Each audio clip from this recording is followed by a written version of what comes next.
welcome back to a very special episode of the Design Freaks podcast. My name's Clarita. I'm your host. This is a podcast normally about music industry, art, and design. Still is. But today I'm sharing an interview, a live interview with Lydia Lunch. I was lucky enough to get to chat with her recently. She came to Seattle for 2 nights and performed Murderous Again, psycho ambient jazz noir pathological poetry. I love her words. With musicians Tim Dahl and Matt Nelson at the lovely Rabbit Box Theater in Pike Place Market. If you really want to make a Seattleite upset, go ahead and call it Pike's Place. It's kind of fun. Okay, so the show was really entertaining, emotional, thought-provoking, just really cool, and you should definitely go see that or any one of her iterations. I highly recommend. If you're not familiar with Lydia Lunch, I'm not going to rattle off her whole Wikipedia right now. I recommend the documentary called The War Is Never Over. She also has a stellar podcast that she does with Tim Dahl called The Lydian Spin, and they're hilarious. They have the coolest guests on, and it is seriously my favorite podcast right now. They have over 200 episodes right now, too, so get into that. But yeah, to sum her up, I guess she's an outspoken, no wave musician, artist, confrontational poet.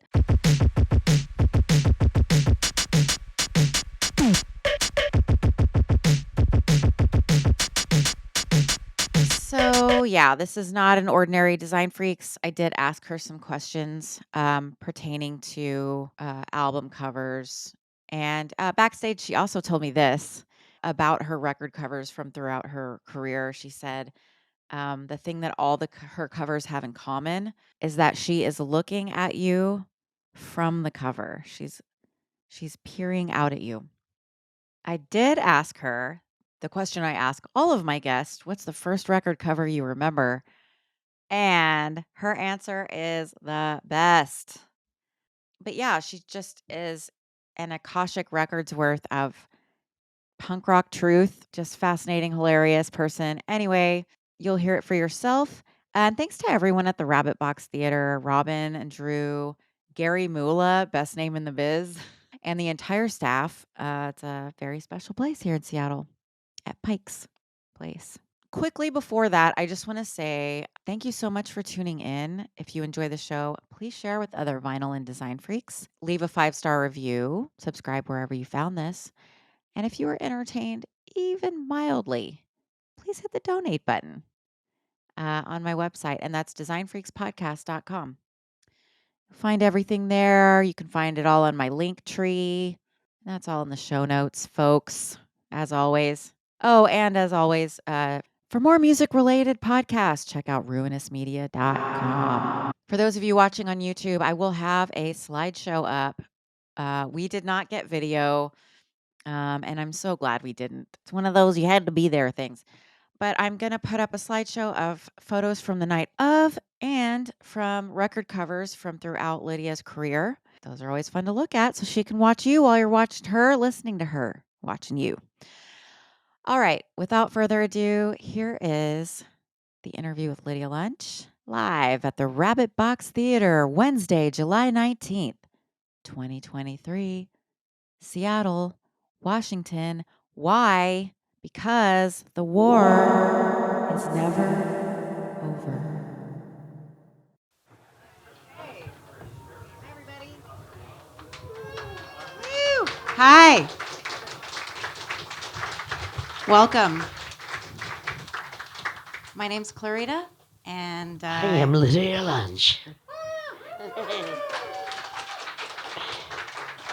Are you applauding because you know me or because you're just happy that we're both here? Thank you.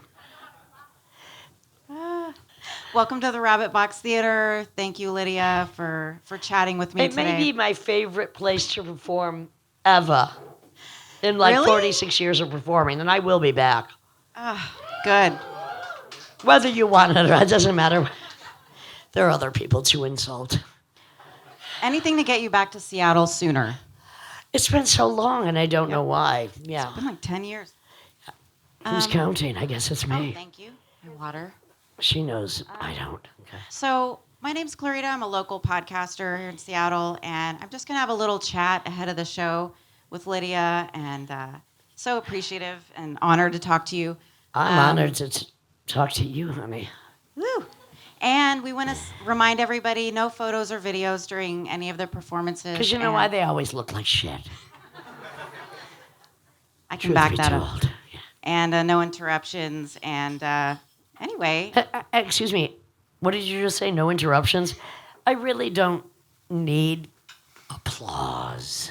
Yeah. Till after I leave the stage. Because I know what I do to you. And I know you might have an emotional response, but put your hands where they do the work best. Just saying. Oh, my God. So, speaking of what you do best, what you do best. How would you know?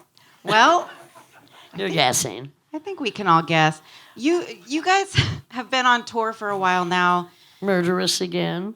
You've been where? What were your favorite countries that you've recently visited? You know what? I'd like to go anywhere. I'm a road dog. I like to go anywhere. I like to go everywhere. I like to go places I haven't been in a while. I like to go places I have been like a year ago. We were just retro. I was recently in Italy. That was amazing. And Spain. And Murderous Again, which is this latest, incorporation of my musical schizophrenia, which I'm having a really good time with. We just go where we go. And it's like my entire career, I have to be like a geographical divinator. Where can I take what I want to do next? It's not always that easy. It hasn't been easy. But here I am tonight, and I'm having a good time. You made it. I made it back to Seattle. And any juicy stories from the road? About what, honey? Come on. I usually charge for Can that you share one shit. with us? I usually... Oh my, no, they're all, really. Okay, any murders, juicy? Any fights? Most people realize you do not want to fuck with me. I might want to fuck with you. But I have to say, and it's always men, I have had numerous men come up and go, and including one just 2 nights ago, would you punch me? Maybe it was here. In the eye. I want you to sign my black eye. I'm like, are you shitting? I boxed for 8 years. It's not a problem. I look at it this way, and I will be speaking about it tonight. If I am replacing your father's fist with mine, I do it out of love. And it's true. Sometimes it's just a curative. Now you, honey, I would not hurt you at all. I'd try to heal you. Whoa. I can see there's a bit of hurt between your thighs. Absolutely. That's why they're closed. Tight. That's why I'm manspreading. Yep. I hurt with mine. You may have been hurt in yours. I know how to crack a dick, though. It's very simple, ladies. Please take note. You sit on it. It's hard. Good luck. Quick left turn. Emergency room. Eggplant size. Ice pack for a week. Well, excuse me. You were saying something. Moving on. In an interview with Richard Kern, speaking of gore. You said he played, in his first performance, he played guitar so badly an audience member chopped off their hand. Incorrect. Okay. Tell us. This is ridiculous. When I first started doing curatorial spoken word, when I came back to New York after living in London for a while, because I'm Los Angeles, I'm a nomad. I'm like, I want to do some performances. And somebody said, well, meet Richard Kern, before we had done any movies together. So I was going to tell the most tragic tale, Daddy Dearest, probably the first spoken word story about incest. But Richard Kern preceded that, looking like a CIA agent, playing guitar in the most horrible fashion, but his blood boy, and he's like, what is this shit? I'll show you how it's done, runs up and cuts off his fake hand. Early spoken word, I had to insert a bit of false violence to prevent real violence from happening. Because there has been violence, and always with men who are too ridiculous to know, I'm actually defending you, you fucking idiot, from the predators and the patriarchy and the men that would rather fucking kill you What and about see you be as you are. Sorry, what about audience reactions? Like, what is a crazy audience reaction? I don't care. No? Have people reacted to what you're All saying? right, They don't get what you're doing? Okay, one stands out. And this is really why, again, back in the day, why am I doing a free spoken word performance in San Francisco many decades ago? And I had already planned that we have to do staged violence to prevent real violence from happening. Because I've never met a man I couldn't fucking kill, let's face fact. Somebody hit me in the head from across whatever with a bottled glass Heineken. I did not go down. My adrenaline, I'm like, throw a six-pack, asshole. But we had stage violence plans, so Richard Kern was involved in this, pulled our plant up from his hair with a blood knife, cut his forehead, and I said, okay, the assholes have got to leave, but the idiots can stay. We had to stage violence to prevent men from trying to create violence. And if they were bold enough to come up to my face, well, I would have throat punched them and killed them, and I probably would be in jail still. Yeah. Did it work? Nobody heckled after that. Good. All Or right. threw a bottle. I'll tell you one more example of great audience control. Why would I open for the Rollins Band with spoken word at a frat bar in Cleveland? I'm an idiot. Back in the day. And some mama's boy yells out, show us your tits. Now, excuse me, my tits, still glorious, have been featured in many films. No biggie. They're only fucking tits, by the way. I'm sorry. I don't really find them so fucking sacred. Only, I know they look good. Show us your tits. I showed him my tits. I can't. And this is when I would have a police mag line. I'm like, now show me your dick. And the Rollins Band pulled his pants down. And I said, that's why I need a mag light, because I would need a magnifying glass to fucking see it. No more heckling. That was then. You see what we deal with now. Loving, gentle, simple, complicated men, women, and others. Thank you. I love that kind of shit, though. I'm going to cut to an audience question. This is from Raymond. He wants to know what made Teenage Jesus a jerk. You, if you didn't hear it.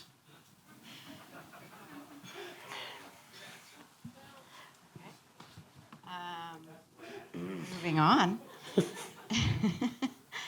It was the ugliest music ever invented, and I am quite proud of that, because it was also one of the tightest. It was hideous. It was a hideous din. True that. It has yet to be topped. I can agree. Well, thank you. I'm glad I was taking a survey. Dan wants to know where can he find his old copy of Adulterers Anonymous? Probably at his last girlfriend or boyfriend's bedroom, maybe under the told you, Dan. mattress. Ha, look there. You know what? Paradoxia is probably the most stolen book. People always say, I had a copy, it was stolen. I had another copy, it was stolen. I'm like, buy another one. We went from me. Can't help you. That's great. Lock it down. Wow. Do you find that to be an honor to have your book stolen? Yeah, well, I steal a lot of shit too, so I'm like, yeah, okay. Yes.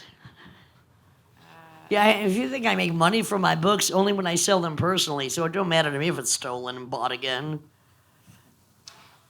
Okay, so what is... okay, I want to know about... because I've listened... have you guys heard the Lydian Spin podcast? I have a podcast with Tim Dahl, the bass player tonight of Murderous Again. Over 210 episodes. Mandatory for me. I mean, we started it before the pandemic. I consider it a cultural audio museum of weirdos. We used to have before you were born in my generation, there were a few good magazines that would tell you things that could be of interest. And so they don't really exist anymore, and the internet is a swamp of bullshit. So I thought, well, maybe we can just have one place where we can expose people to people they might know and might not know. And I find it very important. I do consider a cultural audio museum. The Lydian Spin every Friday. For free for now, but in about 2 weeks, you're going to have to pay. There's 209 episodes. You better catch up real quick. I mean, I get my news, my weather, my, It has literature. intros. Yeah, it's it's fun. So you talk a lot about authors and literature. Filmmakers, musicians, Right. circus clown. No circus clowns yet, but I'm working on it. Please. Yeah, do you have a favorite current writer, author that you're excited about? Well, okay, this is a very bizarre story. So a few weeks ago, I was in Barcelona with the new drummer of Retrovirus, Kevin Shea. And I lived there for 8 years, and I still have about 100 books there. And I'm like, Kevin, do you want any books? And I go, look, just take these two. Contortionist Handbook and Dermaphoria by Craig Clevenger, written in 2005, 2008. I don't read much fiction anymore. So I gave it to him. A few weeks later, an old booking agent said to me, I have a book I want to send you. It's called Gallows Dome by Nolan Knight. Read the book, put him on the podcast. Talking to him, I mentioned Craig Clevenger, because again, I don't read much fiction at this point. And he goes, I'm doing a reading with him next week. I'm like, he has a new book? He did, called Mother's Howl. So I'm like, okay, get me in touch. I get in touch with Craig Clevenger, and he goes, did my publisher contact you a week ago? I'm like, I never expect anybody to know who I am. No. I go, why would you want your publisher to contact me? He goes, well, I read that you liked my books a few years ago. And I'm like, Mother Howl by Craig Clevenger is an amazing book. Two-part narrative. Somebody who's trying to escape their father, who was a serial killer, and somebody else who's in a psychiatric hospital just psychedelicizing everything. So all of July, we're still in July, for the past 4 weeks, we've had writers who are reading their stuff, and that's very important to me, because some people are too fucking lazy to even read books. Well, then, here's a snippet. I am listening to Mother Howl, I'm sorry. It's fucking good. It's weird, it's great. I recommend it. And I like when the readers read their material. But, I mean, no, we've had you can't sum up 211 or however many. You can't sum up musicians, writers, filmmakers. I don't even know how we had that many every Friday for free for about another 2 weeks. Hello. Hey, $1 a download. Give me a break. Go ahead. Okay. Okay, so you're known as intense, like... Okay. I'm known. Okay, confrontational. Confrontational. There you go. Caustic. These are words I've read on the internet about you. Oh, you're a genius. But you're also extremely collaborative. I must be them. Explain that. Because I'm so fucking nice. And I am so supportive of other musicians, artists, authors. It's like my rage, I take it to the stage. I'm very supportive. I mean, I have curated spoken word shows for decades. I'm very supportive of collaborators. I need collaborators. I want them, I need them, I love them. And look, if you meet me for 3 minutes, hello, you know how sweet I am. But I'm not paid to be fucking sweet. And I don't need to present that. I need to present a hardcore fucking reality that nobody else seems to be voicing. Any other questions? Let's wrap it up. How about one? Thanks for being my mouth. Okay, so honey. What is the and you have been. What is the first album cover you remember? Well, I'm going to tell you this. There was an album cover that caused me at the age of around 13 to run away for the first time to New York City, and that was the New York Dolls. I'm like, boys that look that good, I gotta go. Being somebody who feels like I've been in drag my whole life, trust me, that's why I'm manspreading. Yeah. The New York Dolls were just, to me, absolutely. It wasn't the first album I bought. I never bought records. I stole them all. Give me a break, really. It's when you could steal shit. A lot of people steal shit now. It's when you could steal vinyl. The New York Dolls, I ran away to New York to look for them. Of course, I didn't find them, and I had to go back home and then come back a few years later, and then I found Suicide, and that was good enough. I would say the New York Dolls made me run away to New York. Boys that look like girls, girls that act like boys. That's my shit. with that saying, I would like to say thank you very much. I am happy to be back at the Rabbit Box, and now we're going to have a little bit of Murderous Again. Thanks, Thank everybody. you very much. Thanks, Lydia. Thank you, babes.